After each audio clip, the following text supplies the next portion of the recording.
Mina ja mu 5 esimest testõppurit ehk nüüdset avatarkehastunut oleme iidhingede ülestõusust ja kooli saamisloost jutustamiseks valmis.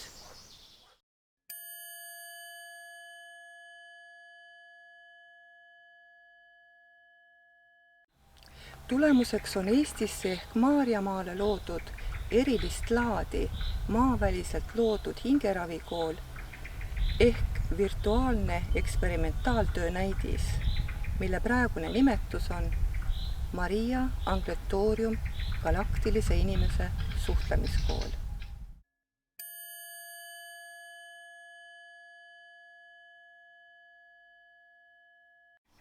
See on lugu, mis jutustab sündmus sündmuse järel ja saavutus saavutuse järel imest meie planeedi jaoks. Looja naispoole ema Maarja laskumisest inimkehastumisse ja tema loomismustri tervendamisse.